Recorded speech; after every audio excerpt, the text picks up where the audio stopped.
Bonjour à toutes les frères et sœurs en Christ dans le monde entier. Je me présente le frère Serge de l'île de la Réunion, esclave de Jésus-Christ. Bienvenue à toutes les nouvelles personnes qui se connecteront à la chaîne. Notre message sera sur la patience, la persévérance et la foi en Jésus-Christ.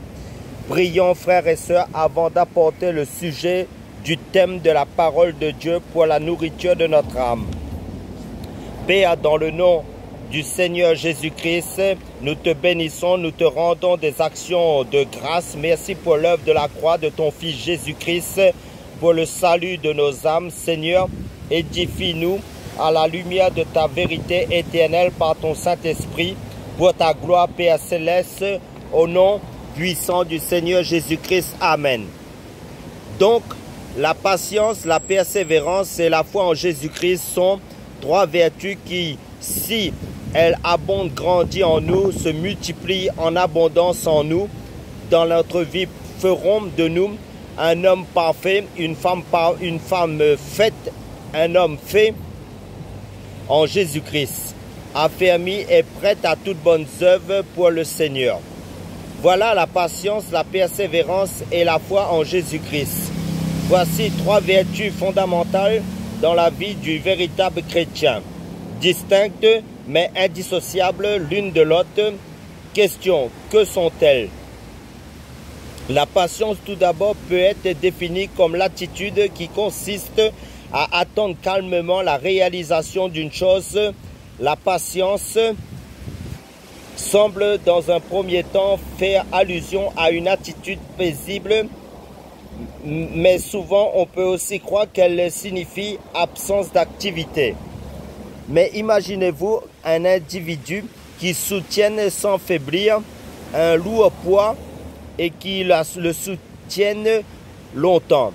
Même si apparemment aucun geste n'est fait, il est clair qu'il y a un grand effort qui est réalisé pour soutenir tout l'ensemble. Il en va de même pour la patience. Extérieurement, donc, on pourrait croire qu'elle consiste à ne pas agir, mais en réalité, la patience est une action, l'action de retenir, l'action de soutenir, l'action de tenir le coup. La patience est donc une force et non pas une faiblesse. Lorsque Dieu nous demande d'attendre le temps de quelque chose, ne croyons pas que nos actions pourraient faire mieux et plus rapidement, car lui, le Seigneur seul, sait pourquoi. Il le demande ainsi. Le chemin peut sembler plus long, mais c'est le plus sûr. La patience, c'est donc attendre sans se relâcher, mais tout en étant prêt pour l'heure et la circonstance du Seigneur.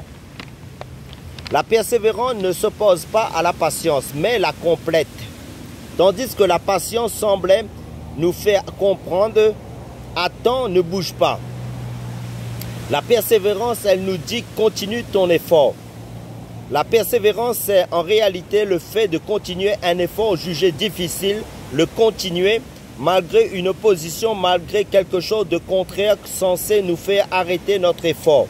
La persévérance est donc en rapport avec un dépassement de soi pour dépasser un obstacle qui se dresse sur notre chemin et qui légitimement devrait nous faire arrêter notre course. La persévérance permet donc un dépassement de nos limites. On ne parle de persévérance que lorsqu'il y a difficulté, limite ou opposition. Ainsi, la persévérance n'a de sens que par rapport à une activité contraire à la nôtre. Si Jésus te dit persévère, c'est parce qu'il y a problème, opposition, combat. Le combat de se maintenir dans la foi en Jésus-Christ perpétuellement, constamment, chaque jour.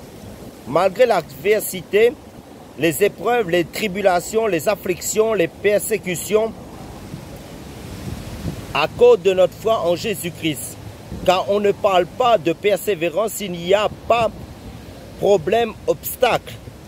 Et Actes des Apôtres chapitre 1 verset 14 nous dit « Tout d'un commun accord persévéraient dans la prière avec les femmes et Marie, mère de Jésus, et avec les frères de Jésus. » Et la lettre aux Colossiens chapitre 4 verset 2, le Seigneur nous donne cet ordre « Persévère dans la prière, veillez-y avec action de grâce. » Par exemple, ces deux versets veulent nous signifier que quoi qu'on dise, prier n'est pas toujours aussi évident et facile à faire. Mais indépendamment des circonstances, il s'agit de persévérer, c'est-à-dire continuer malgré la difficulté. C'est notamment par la persévérance qu'on obtient l'accomplissement des promesses. L'Épître aux Hébreux chapitre 6 verset 12 nous déclare en sorte que vous ne vous relâchiez point et que vous imitiez ceux qui par la foi et la persévérance héritent des promesses. Comme on a dit en cours de notre message, la patience et la persévérance ne s'opposent pas, comme on pourrait le croire de prime d'abord en pensant aux notions de passivité d'activité. Mais nous l'avons dit, la patience n'est pas la passivité, c'est plutôt une attente dynamique. La patience et la persévérance plutôt se complètent. On peut persévérer tout en étant patient. Par exemple, persévérer dans un effort tout en étant patient quant à la réalisation de la pleine promesse de Dieu. En réalité, ces deux vertus sont deux produits de la foi et c'est parce qu'on croit qu'on est patient et c'est parce qu'on croit qu'on est persévérant. C'est la foi donc qui les relie entre elles.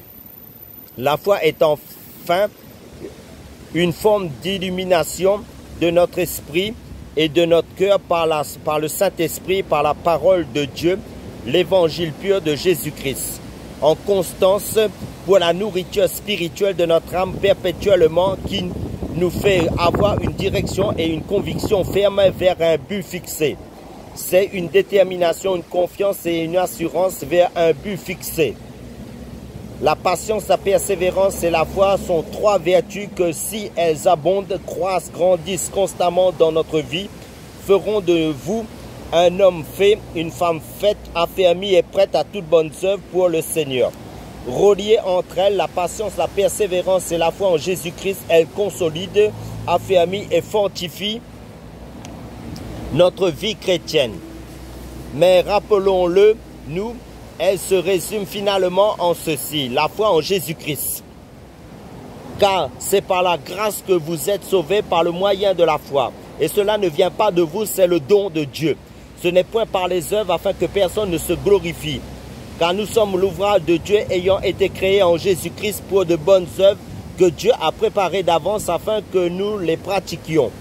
Je vous rappelle, frères, l'évangile que je vous ai annoncé, que vous avez reçu, dans lequel vous avez persévéré et par lequel vous êtes sauvés.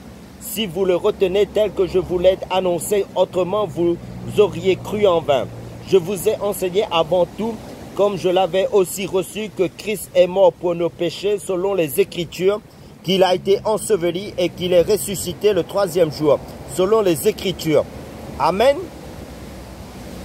Que nous sommes par la foi en Jésus-Christ adoptés en Dieu, héritiers de Dieu, co-héritiers avec Christ des choses de Dieu, que nous sommes nés en Christ par le baptême du Saint-Esprit. Si tu as reçu le Saint-Esprit, le don de Dieu par Jésus-Christ seul, tu es inscrit sur le livre de vie de Dieu en Christ à cause que tu as reçu le don du Saint-Esprit de la part de Jésus-Christ.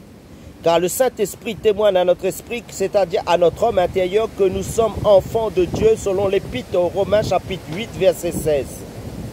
Nous avons reçu le pouvoir de devenir enfants de Dieu, nés de Dieu en Jésus-Christ.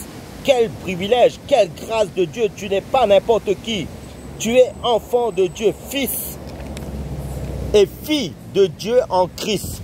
Selon la lettre aux Galates chapitre 4 verset 6, qui nous dit, et parce que vous êtes fils, Dieu a envoyé dans notre cœur l'esprit de son Fils, lequel crie Abba, c'est-à-dire Père. Amen, alléluia. Béni soit Dieu le Père de notre Seigneur Jésus-Christ, qui nous a bénis de toutes sortes de bénédictions spirituelles dans les lieux célestes en Christ. En lui, Dieu nous a élus avant la fondation du monde pour que nous soyons saints et irrépréhensibles devant lui, nous ayant prédestinés dans son amour à être ses enfants d'adoption par Jésus-Christ, selon le bon plaisir de sa volonté.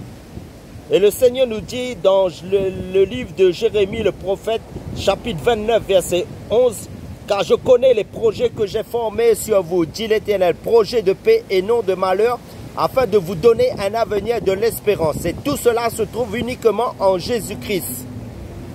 Ainsi donc, comme vous avez reçu le Seigneur Jésus-Christ, marchez en lui, étant raciné et fondé en lui et affermi par la foi, d'après les instructions qui vous ont été données et abondez en actions de grâce. Prenez garde que personne ne fasse de vous sa propre à la philosophie et par une vaine tromperie s'appuyant sur la tradition des hommes, sur les rudiments du monde et non sur Christ. Car en lui, c'est-à-dire en Jésus-Christ, habite corporellement toute la plénitude de la divinité. Vous avez tout pleinement en lui, c'est-à-dire en Jésus-Christ, qui est le chef de toute domination et de toute autorité. Retenons fermement la profession de notre espérance, c'est-à-dire notre espérance en Jésus-Christ, notre salut éternel. Car celui qui a fait la promesse est fidèle. Veillons les uns sur les autres pour nous exciter à la charité et aux bonnes œuvres. Car il n'y a de salut en aucun autre, car il n'y a sous le ciel aucun autre nom qui ait été donné parmi les hommes, si ce n'est le nom de Jésus-Christ, par lequel nous devions être sauvés. Oui, frères et sœurs, car quiconque invoquera le nom du Seigneur Jésus-Christ sera sauvé. Nous ne nous prêchons pas nous-mêmes, c'est Jésus-Christ le Seigneur que nous prêchons, et nous disons vos serviteurs à cause de Jésus-Christ. Car Dieu qui a dit la lumière brillera du sein des ténèbres a fait briller la lumière dans nos cœurs pour faire resplendir la connaissance de la gloire de Dieu sur la face de Christ. Nous portons ce trésor dans des vases de terre afin que cette grande puissance soit attribuée à Dieu et non pas à nous. Car Jésus-Christ est le mystère caché de tout temps et dans tous les âges, mais révélé maintenant à ses saints, à qui Dieu a voulu faire connaître quelle est la glorieuse richesse de ce mystère parmi les païens, savoir Christ en vous, l'espérance de la gloire. C'est lui, Jésus-Christ, que nous annonçons, exhortons tout homme et instruisons tout homme en toute sagesse afin de présenter à Dieu tout homme devenu parfait en Christ. C'est à quoi je travaille en combattant avec sa force qui agit puissamment en moi. Car celui qui persévérera jusqu'à la fin sera sauvé. Soit donc que vous mangiez, soit que vous buviez, soit que vous fassiez quelque autre chose, faites tout pour la gloire de Dieu en Jésus-Christ. Nous savons du reste que toute chose concourt au bien de ceux qui aiment Dieu, de ceux qui sont appelés selon son dessein. Car ceux qu'il a connus d'avance, il les a aussi prédestinés à être semblables à l'image de son Fils, afin que son Fils fût le premier-né entre plusieurs frères. Et ceux qu'il a prédestinés, il les a aussi appelés, et ceux qu'il a appelés, il les a aussi justifiés. Et ceux qu'il a justifiés, il les a aussi glorifiés. Que dirons-nous donc à l'égard de ces choses? Si Dieu est pour nous, qui sera contre nous? Lui qui n'a point épargné son propre Fils, mais qui l'a livré pour nous tous, comment ne nous donnera-t-il pas aussi toutes choses avec lui? Qui accusera les élus de Dieu? C'est Dieu qui justifie, qui les condamnera. Christ est mort, bien plus il est ressuscité. Il est à la droite de Dieu et il intercède pour nous. Qui nous séparera de l'amour de Christ? Sera-ce la tribulation ou l'angoisse, ou le péril, ou la persécution, ou la faim, ou la nudité, ou le péril, ou l'épée? Selon qu'il est écrit, c'est à cause de toi qu'on nous met à mort tout le jour, qu'on nous regarde comme des brebis destinées à la boucherie. Mais dans toutes ces choses, nous sommes plus que vainqueurs par celui qui nous a aimés, car j'ai l'assurance que ni la mort, ni la vie, ni les anges, ni les dominations, ni les choses présentes, ni les choses à venir, ni les puissances, ni la hauteur, ni la profondeur, ni aucune autre créature ne pourra nous séparer de l'amour de Dieu manifesté en Jésus-Christ notre Seigneur. Amen. Pour conclure notre message, frères et sœurs, prions.